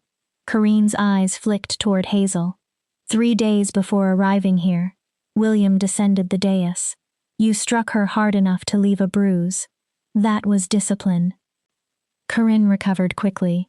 She was disobedient. She needed correction. She needed protection. William's voice dropped. From you. Corinne took a step backward. You treated a child as a burden when she was inconvenient, as something to sell when she became useful. He moved closer. Was that your plan? Bring Hazel here. Catch my attention. Marry her into the ducal household and improve your own position. Corinne said nothing. William smiled without warmth. Thank you for confirming it. He returned to Hazel's side. Here is what will happen. You will return to Pinewood Hollow. You will take the 50 gold pieces already promised. You will tell anyone who asks that Hazel has entered an honorable position at court. And then you will leave her alone. Corinne's expression hardened. She is my stepdaughter. I have rights. No. William's answer was immediate. Hazel is 18. She is an adult. She owes you no obedience. And if you contact her to threaten her, manipulate her, or spread lies about her, his golden eyes became terrifyingly bright. I will personally ensure every creditor you have avoided, every merchant you have cheated, and every person you have wronged knows exactly where to find you. Do you understand? Corinne's face moved through anger, fear, and finally calculation. Yes, Your Grace. Good. William gestured toward the doors. You may leave. Corinne turned, then stopped. She looked directly at Hazel. You think you've won. Hazel felt her chest tighten. You think you've walked into a fairy tale. Corinne's voice became quiet and poisonous. But you're still the same plain, forgettable girl you always were. When His Grace becomes tired of this novelty, when he chooses a real lady to marry, you will discover exactly what you are. Alone, unwanted, invisible. The words found every wound Hazel still carried, and despite everything William had done, one frightened part of her believed them. William moved before Hazel could answer. He stepped between them. No. Corinne stared. You are wrong. William's voice was completely certain. Hazel is not plain. She is not forgettable. And she will never again be unwanted while I have any say in it. He glanced back toward Hazel. I see her. I value her. And unlike you, I know worth is measured by character rather than social standing. His gaze returned to Corinne. She saved my life when I was powerless. That debt does not disappear. She has earned a place here that you could not purchase with every gold coin in the north. Corinne's face twisted. You're bewitched. William became still. She's done something to you. Forest magic. Something. Guards. 2 men moved. Mrs. Roach is leaving. Corinne opened her mouth, then saw William's eyes and closed it again. She was escorted away. When the doors shut, Hazel realized she was shaking. William came to her immediately. Hazel? I don't know if I'm all right. She tried to breathe. She said, I know. What if some of it is true? William frowned. What if I'm only interesting because of what happened 8 years ago? Hazel's voice cracked. What if eventually you realize I'm not clever enough, or refined enough, or important enough? William cupped her face. Listen to me. His thumbs rested gently against her cheeks. Corinne lost control of you today. So she used the only weapon she had left. Your own fears. Hazel stared at him. What if you do become tired of me? Then I would be a fool who did not deserve you. William answered without hesitation. You were 10 years old when you taught me something my title never could. You showed compassion to something everyone else feared. You risked yourself to warn me. You reminded me that goodness still existed when I had stopped believing it. Tears slid down Hazel's cheeks. You are not here because you are useful. You are here because you are important to me. William's voice softened. When I look at you, I see the girl who chose mercy when fear would have been easier, and I see the woman she became. I'm still scared, Hazel whispered. Good. She blinked. William almost smiled. Fear means you understand that something matters. Be afraid. But do not let Corinne's voice make you small again. He pulled her into his arms. I'll try. Hazel closed her eyes. I'll try to be brave. William rested his cheek against her hair. You already are. The rest of the day introduced Hazel to her new life. Delia showed her a library spanning 3 floors. Hazel nearly forgot every fear the moment she saw the books. Barry Hodges, the head steward, explained the duties technically associated with her position. Then he told her to ignore most of them. His grace was very clear, Barry said. You are a companion, not a servant. You may study. Walk. Pursue whatever interests you. Hazel stared at him. That's unusual. His grace is unusual.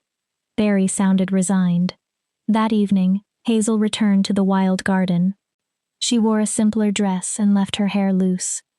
She sat beside the wolf fountain and let her fingers trail through the water. William found her there. I suspected this is where you'd disappear. He sat beside her. Hazel stared at the water. Corinne's words are still in my head. William nodded. I know they're poison, Hazel said. But poison works when part of you already fears what it says. William was silent. How did you handle that after the curse? Hazel asked. When you came back and had to become Duke William again. How did you stop believing you deserved what happened? William looked into the fountain. I didn't. Hazel waited. Not for a long time, he exhaled. I decided that because I had been arrogant, I deserved every moment of suffering. I confused learning with punishment. It took time before I understood that becoming better does not require hating who you were. His hand found Hazel's beneath the water. We are both learning the same thing. What? How to accept kindness. How to believe we deserve the lives we have now. Hazel squeezed his fingers. And when Corinne's voice returns? I remind you. William looked at her. And when the witch's curse echoes in my mind, you remind me. Of what? That we saved each other. The stars appeared one by one above the garden. Thank you, Hazel whispered. For today. For defending me. For believing me. Always. William's golden eyes reflected the starlight. That is what a pack does. Hazel smiled faintly. A pack? Yes. His grip tightened around her hand. You are mine now. Hazel raised an eyebrow. William corrected himself. My pack. She laughed quietly. And nothing changes that. For the first time, Hazel allowed herself to believe him. Chapter 8. The Witch's Return. 3 months passed. Hazel settled into Thornwick more easily than she expected. She spent mornings in the library studying history, philosophy, and botany. In the afternoons, she often joined William in the wild garden. Sometimes they discussed the territory. William increasingly asked for Hazel's opinions. Other times he handled paperwork while Hazel sketched plants nearby. The court slowly stopped treating her presence as a mystery. Some called her the Duke's unusual companion. Others called her the forest girl who had somehow earned the Alpha's favor. People still wondered about their relationship. Hazel stopped caring. For the first time in her life, she was content. Then one autumn morning, every rose in the wild garden turned black. Not dead, not wilted. The flowers remained perfectly formed. But the petals had become darker than midnight. Hazel touched one. Ice cold. William. She found him already standing among them. For the first time since meeting him as a man, Hazel saw fear on his face. She's here. Hazel's stomach tightened. Who? The witch.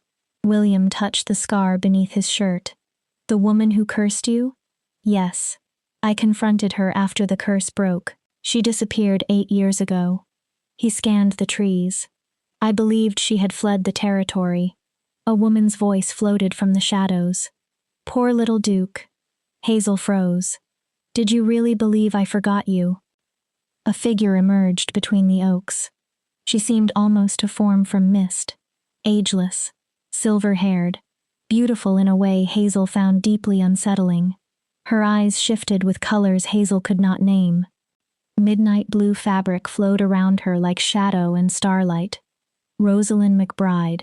William had once spoken the name, yet looking at her, Hazel suspected that name belonged only to the current shape of something much older. William stepped between them. Rosalind. His voice hardened. You are not welcome.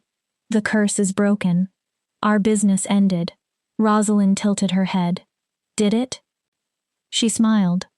I lifted one curse, William Gillespie. I never promised you were free from everything else. Her gaze moved to Hazel. Ah, the girl. Hazel's skin prickled. The child who fed you scraps. The child whose kindness ruined my carefully constructed lesson.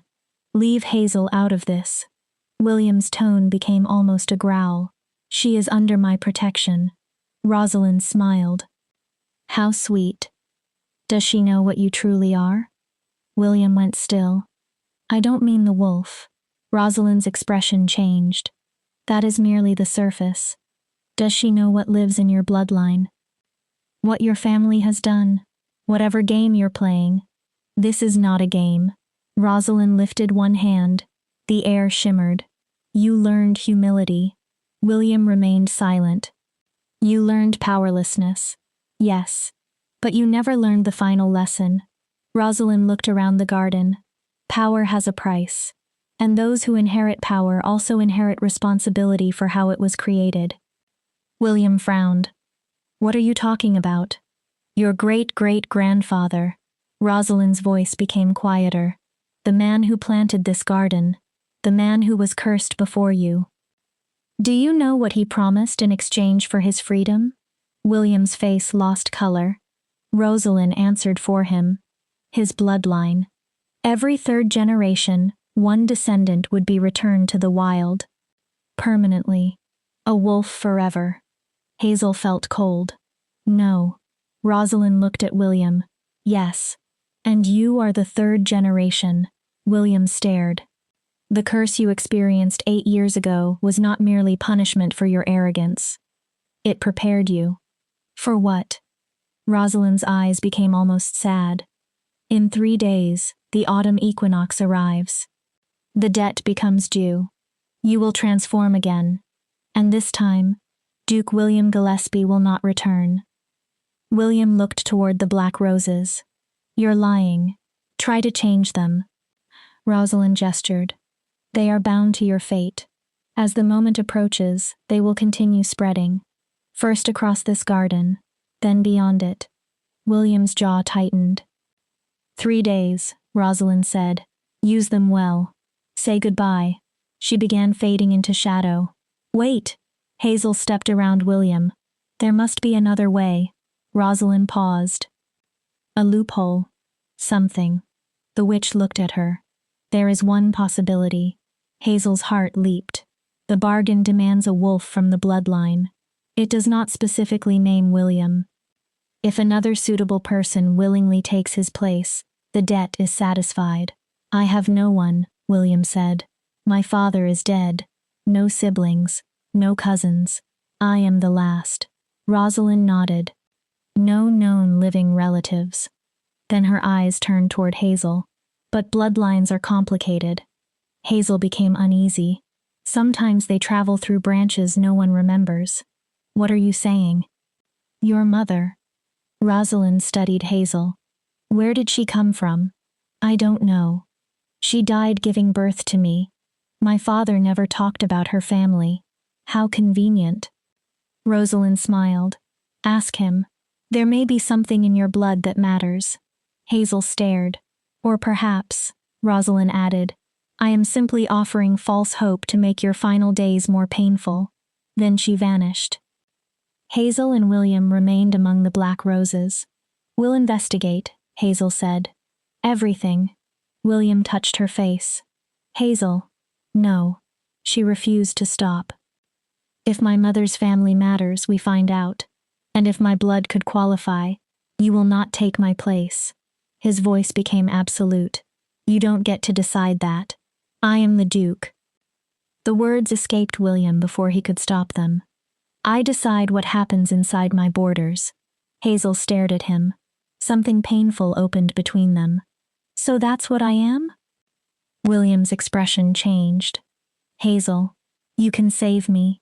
You can protect me. But I have no right to do the same, because you are the Duke, and I am what? A village girl you rescued? That is not what I meant. Then tell me what you meant. Hazel's eyes filled. If we are equals when it's convenient, then I become your subject the moment I disagree with you. That isn't friendship. William flinched. I am trying to protect you. And I am trying to protect you. Her voice broke. You changed my life. You gave me a home. You made me feel like I mattered. And now you expect me to watch you disappear forever without fighting? William closed his eyes. These 3 months have been the happiest I can remember. Then fight for them. Hazel grabbed his hands. We have 3 days. 3 days to research every law, every spell, every bloodline.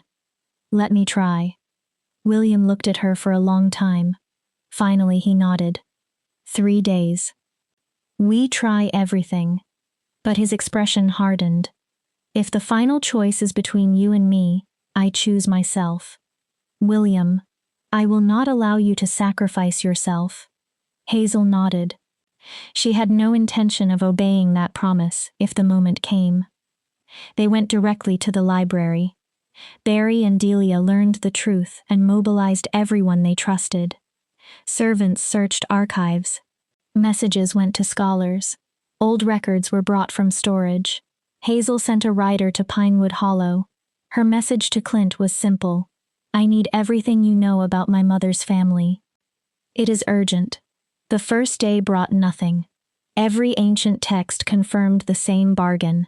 Every 3rd generation. One wolf. On the 2nd day, they found the original records. William's great-great-grandfather had not been cursed for simple arrogance. He had hunted wolves nearly to extinction. Thousands had been slaughtered for pelts. Entire packs disappeared. The witch intervened. His freedom had required a promise that his descendants would help restore the balance he destroyed. William stared at the documents. My family's wealth came from this. Hazel said nothing. Thousands of dead wolves. The curse wasn't cruelty. William's face was bleak. It was justice. You didn't kill them. But I inherited everything built from what he did. His title, his land, his wealth. William looked at Hazel. Why shouldn't I inherit his debt? Hazel had no answer.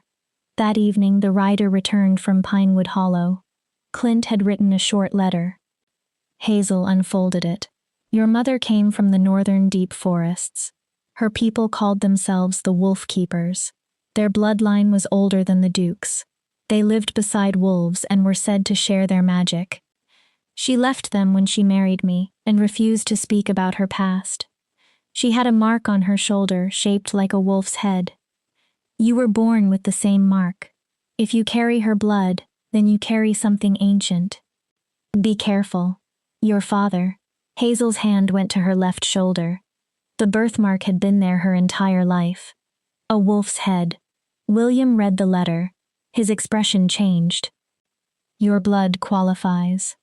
Hazel shook her head. This might help us negotiate. No. We can use it to understand the magic. William stepped closer. Hazel, 1 day remains. And I will not spend it helping you find a way to destroy your life for mine. So you're giving up. I'm spending whatever time remains with you. His voice became painfully quiet. Hazel's eyes burned. William pressed his forehead against hers. The same gesture the wolf had made 8 years earlier. I survived being a wolf once. I can survive it again. What I cannot survive is knowing you became one forever because of me. Promise me you won't do anything reckless. Hazel closed her eyes. I promise. It was a lie. Because Hazel Wise had spent 18 years learning how it felt to be abandoned. She would not abandon William now. She loved him. as the wolf who had listened, as the friend who had rescued her, as the man who had shown her she was worth seeing. The equinox would come tomorrow. And if she had to choose, Hazel already knew what she would do. She would save the wolf again. Chapter 9. The Equinox Sacrifice. The equinox dawned beneath gray skies. Mist clung to Thornwick's walls. Hazel had barely slept. She spent most of the night beside the fountain studying what they had learned. The black roses now covered almost half the garden. William found her at sunrise carrying 2 cups of tea. Couldn't sleep? No. He handed her a cup. Hazel wrapped her fingers around it. When? Sunset. William sat beside her. When day and night are balanced. The magic will bring me here, to the place where my ancestor made the bargain. And then? William looked across the garden. I transform. Hazel waited. After that, I run. Her chest tightened. Into the deep forest. I can't stay near people if the wolf eventually overwhelms whatever remains of me. You're really accepting this. There is no other answer. Hazel said nothing. She had already written 3 letters. 1 to Delia, 1 to Barry, 1 to William. She understood enough of the ancient texts now. A willing substitute could redirect the transformation. Her wolf-keeper blood qualified. She only needed the correct moment. William insisted they spend the day together. He showed Hazel the places he had loved as a child. They walked through the fortress. He told stories she had never heard. He asked her to care for the wild garden after he was gone. The roses will recover once the debt is paid, he explained. Promise me you'll keep this place wild. I promise. This time Hazel told the truth. They tried to eat lunch. Neither had much appetite. They walked the fortress walls and looked across the lands William expected to lose. They sat together in the library. Afternoon disappeared. Finally William stood. It's time. Hazel's heart began pounding. The magic has already started pulling. They entered the garden. Mist filled the paths. Black roses covered almost everything. Power vibrated through the ground. William walked to the fountain. His hands trembled. Hazel, go inside. No. The transformation is violent. I don't want you seeing it. I'm staying. Please. Hazel took his hand. You gave me someone who saw me. Let me see you until the last moment. William's expression broke. Finally, he nodded. All right. The sun touched the horizon. The garden erupted. Light burst from the fountain. The carved wolf's stone eyes ignited gold. William gasped and doubled over. It's starting. Hazel moved toward him. His bones shifted. The sound tore through her. Muscles changed beneath his skin. Dark fur spread across his body. His clothing ripped. Hands became paws. Fingers became claws. His face lengthened. Teeth sharpened. But through every terrible change, his eyes remained gold. Hazel cried silently. She did not look away. Minutes later, William Gillespie was gone. A massive dark wolf stood where he had been, bigger than the wounded animal Hazel remembered, powerful, magnificent, heartbreakingly familiar. The wolf looked at Hazel. Recognition remained in his eyes. He was still there. Then light exploded from the fountain again. Glowing chains wrapped around the wolf. They pulled toward the forest. William fought them. Hazel knew this was the moment. She stepped forward. The magic touched her, measured her, recognized the ancient wolf-keeper blood. Hazel lifted her voice. I, Hazel Wise, daughter of wolf-keeper blood, offer myself in place of William Gillespie. The wolf thrashed. I claim the right of substitution. The magic tightened. Blood for blood. Wolf for wolf. Hazel looked at William. Let the debt be mine. No! The voice was distorted. Half growl. Half human. William. Hazel, don't! Too late. Magic struck her. Hazel screamed. Fire raced through every vein. Her bones began to change. Fur appeared along her skin. The mark on her shoulder burned. She felt herself being pulled away from her human form. She had done it. William would be free, even if Hazel never returned. Then silver light exploded across the garden. Enough. Everything stopped. Hazel remained caught halfway between forms. Rosalind McBride stepped from the shadows. Her mocking expression was gone. You foolish, brave child. She looked at Hazel. Do you understand what you just did? Hazel could barely speak. I saved him. The witch turned toward William. He had broken partway through the glowing chains and was desperately trying to reach Hazel. And you, Rosalind said. Would you have accepted her sacrifice? The wolf snarled in anguish. Rosalind nodded. I thought not. She lifted one hand. The magic shifted. Neither of you understood the bargain. Hazel stared at her. Yes, it calls for a wolf, but the true payment was never permanent transformation. William stopped struggling. Rosalind continued. The bargain demanded willingness, understanding, the acceptance that power has a cost. Your ancestor slaughtered wolves without caring what his privilege destroyed. The lesson was never simply that one of his descendants should suffer. The lesson was whether that descendant would understand responsibility. Her gaze moved between William and Hazel. You were willing to lose your humanity rather than let her take your place. And Hazel was willing to surrender hers rather than lose you. Rosalind raised both hands. That is what the magic measures. Character, sacrifice, protection, the willingness to pay a price for someone other than yourself. The magic surrounding Hazel began reversing. She gasped. Her bones returned to their human shape. The fur disappeared. Her body collapsed to the ground, exhausted but whole. Across the fountain, William's wolf form shimmered. Then William stood there again, human, shocked, free. What are you saying? He demanded. Rosalind looked at him. The debt is paid. You both learned what your ancestor never understood, that nobility is not inherited through blood. It is earned through action. The wolves are restored. The bargain is satisfied. Rosalind began to fade. You are free, both of you. Hazel found her voice. Why did you put us through this? Because power that is never tested eventually becomes corruption. Rosalind looked at William. Every generation of your family needed to remember that privilege creates responsibility. That wolves exist under your protection now, not as trophies. That rulership is service. Hazel stepped forward. And me? The witch's expression softened. You were his salvation. Then, and now, you broke the first curse through compassion. You broke this one through courage. Rosalind became almost transparent. The garden will heal. The roses will be red again by morning. And what happens to us?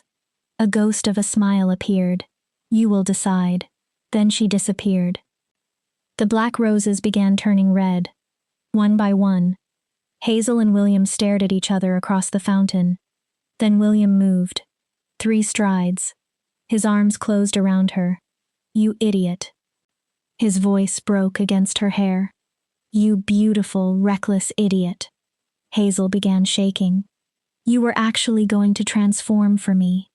Of course I was. I told you not to do anything reckless. And I told you we save each other. Hazel pulled back. That is what we do. William cupped her face. I thought I lost you. You didn't. Hazel covered his hands. We're both here. Both human.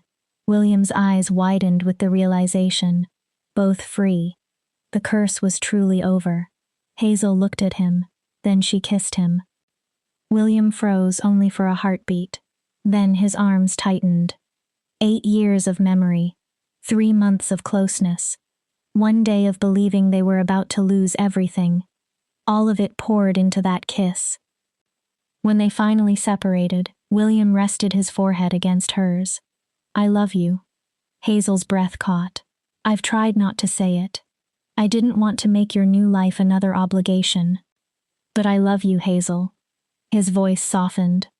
I think part of me has loved you since a 10-year-old girl walked through the snow carrying stale bread. Hazel laughed through tears. I love you too. I think it began when a wounded wolf trusted me enough to put his head beneath my hand.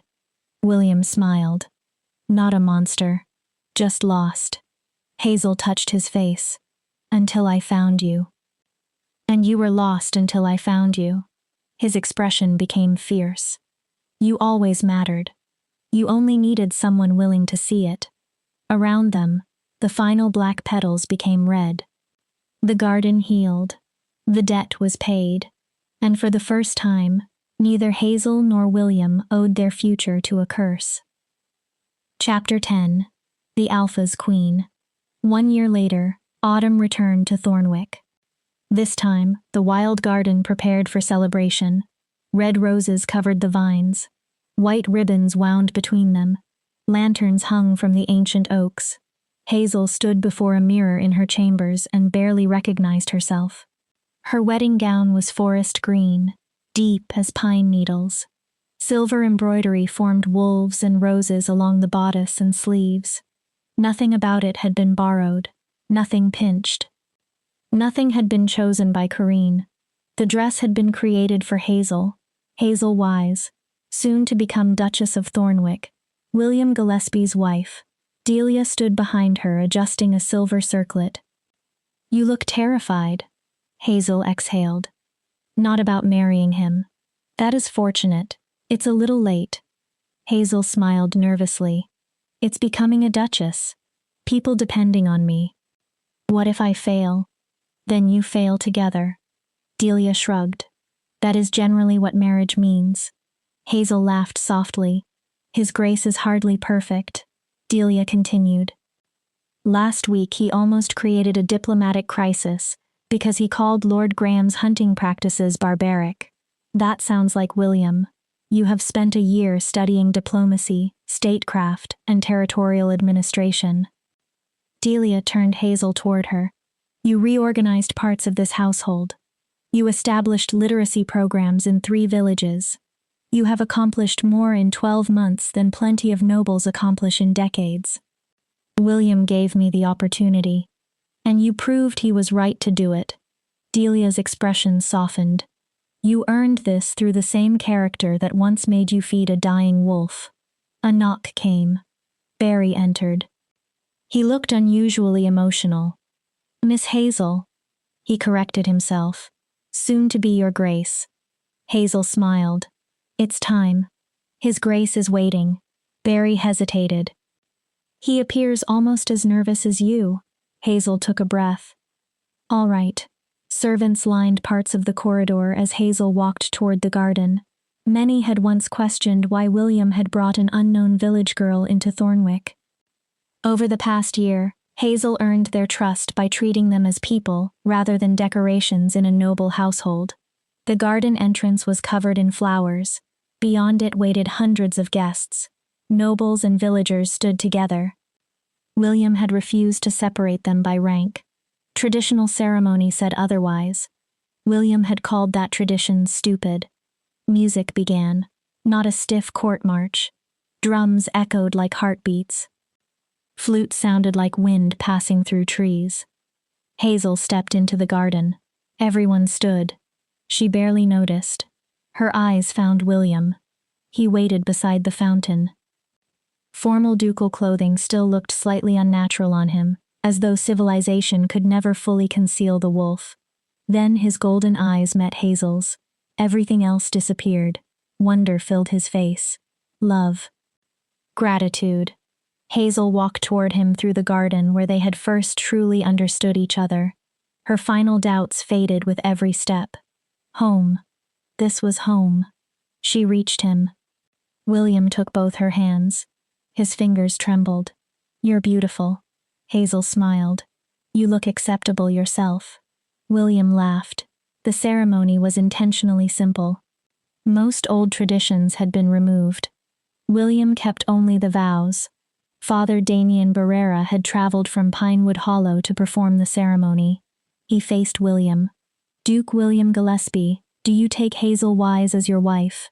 To honor and protect, and to stand beside through all of life's transformations. I do. William looked only at Hazel. I promise to see her. Always. To value her. Always. To protect her as she once protected me when I possessed nothing. His voice remained steady despite the emotion in his eyes. She gave me kindness when I was powerless. She gave me freedom when I was trapped. I give her my heart. Freely. Completely. Forever. Hazel's eyes filled. Father Damien turned toward her. Hazel Wise, do you take William Gillespie as your husband? To honor and protect, and to stand beside through all of life's transformations. I do. Hazel held William's hands. I promise to see you. Not only the Duke, the man, not only the power, the person carrying it.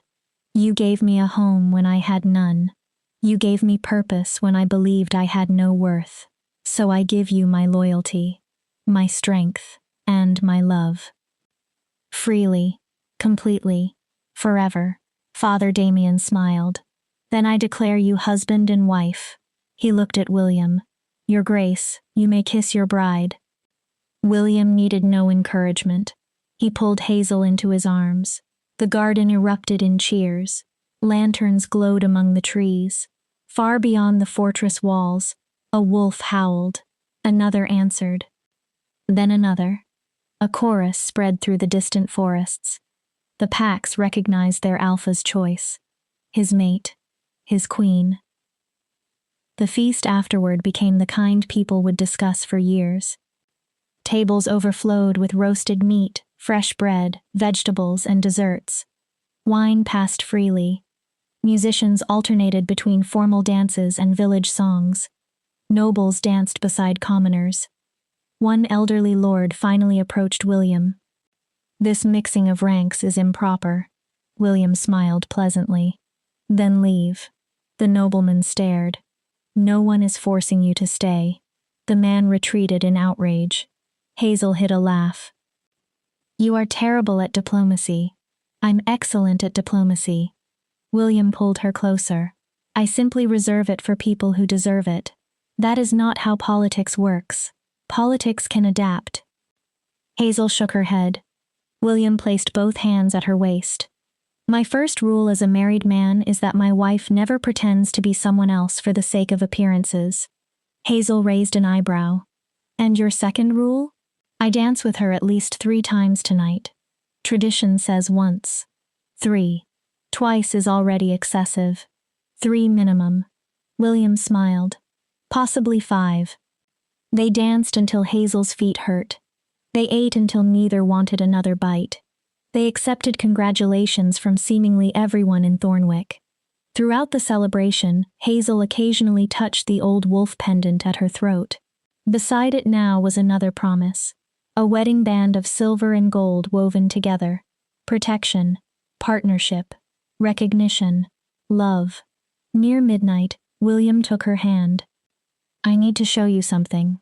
Hazel looked suspicious. What did you do? William suddenly looked nervous.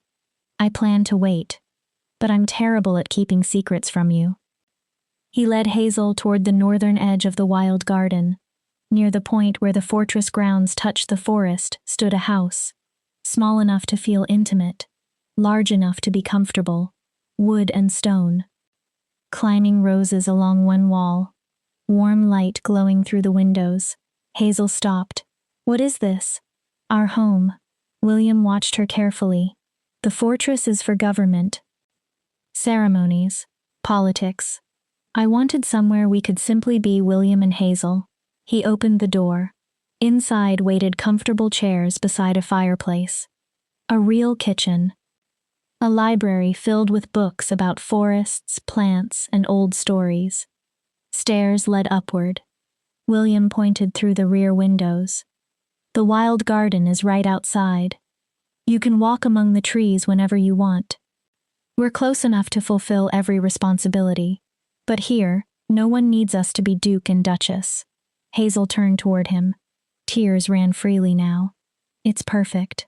William immediately shook his head. Not perfect. She laughed. You know what I mean. I'm serious. He took her face between his hands. I'm not perfect. I still offend nobles. Often. Sometimes intentionally. Hazel smiled. I'm still learning how to rule without repeating my family's mistakes. And I am still learning how to deserve you. You already do. William's eyes softened. I promise to keep trying. To choose kindness over convenience. Responsibility over pride. You taught me that. Hazel covered his hands. And you taught me that I was worth protecting. Worth seeing. Worth loving. Then we keep teaching each other. William smiled his wolf-sharp smile. Do you think you can survive being married to someone who is partly a wild animal? Hazel laughed. I fed that wild animal stale bread while he was half dead. I think I can manage him. Good. William suddenly lifted her into his arms. Hazel laughed louder. Because this wild animal has absolutely no intention of letting you go. He carried her toward the stairs. You're stuck with me, Hazel Gillespie. For better or worse. Mostly better. Definitely better. He carried her upstairs. As they disappeared into their new private sanctuary, Hazel looked once through the window. Red roses bloomed beneath the moon. The ancient trees stood quietly around them. The forest remembered.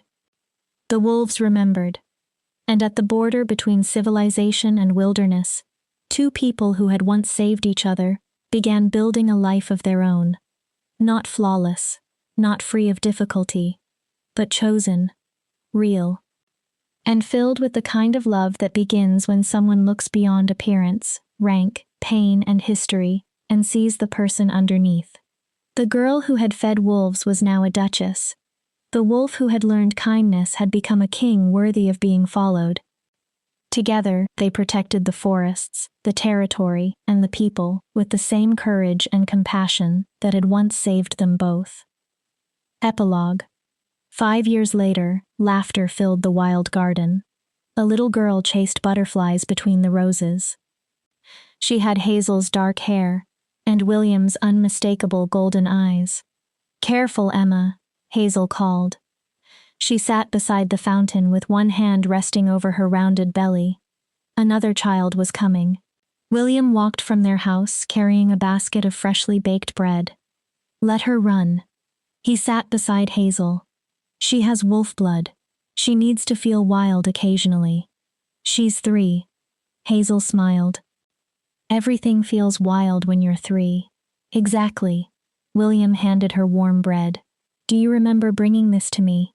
Hazel leaned against him. In the clearing? How could I forget? Best decision I ever made. William looked offended. Second best. Hazel laughed. First was deciding to stay at Thornwick, and third was marrying me? That was included in staying. Before William could argue, Emma ran toward them with her hands carefully cupped together. Mama, Papa, look! She opened them. A shining beetle rested there for less than a second before flying away. Emma's face collapsed. William lifted her onto his lap. It's all right. He pointed toward the trees. Some things need freedom. If you're quiet and patient, something else will eventually come. The forest shares its treasures with people who respect it. Emma looked at Hazel. Like Mama gave bread to the wolf? William smiled. Exactly. Your mother showed kindness to something everyone else feared. And that kindness changed both their lives. Emma's golden eyes became serious. Will I meet a wolf? Maybe, Hazel said. And if you do, remember that wolves are intelligent, loyal, protective. Respect them, and they may respect you. Emma thought about that. What if I meet a cursed prince? Hazel and William exchanged a look. Then feed him, Hazel said. William laughed. And warn him if hunters are coming. And look past the curse. Hazel kissed her daughter's forehead. See the person underneath. Emma nodded solemnly, as though she had received an important royal command. Then she jumped from William's lap and raced after another butterfly. William watched her. She is going to be trouble. Hazel smiled. She is going to be magnificent. Strong. Brave. Kind. William took Hazel's hand. Wolf-keeper blood and cursed nobility. An interesting combination. The best combination. Hazel rested her head against his shoulder. We broke curses. We changed this territory. We built something real. She watched Emma run beneath the ancient trees. Imagine what she'll do. Her daughter's laughter carried across the garden. The roses bloomed red. The old oaks whispered in the wind. Hazel squeezed William's hand. Years ago, she had entered a winter forest carrying half a loaf of stale bread. She had believed she was feeding an injured animal. Instead, she had offered kindness to someone who would one day remember exactly what she had done. And when Hazel eventually needed someone to see her, the wolf remembered. Sometimes the smallest act of mercy can change 2 lives. Sometimes saving another soul becomes the beginning of saving your own. And sometimes courage begins with nothing more complicated than kneeling in the snow, looking into the eyes of something the world has taught you to fear, and choosing kindness anyway.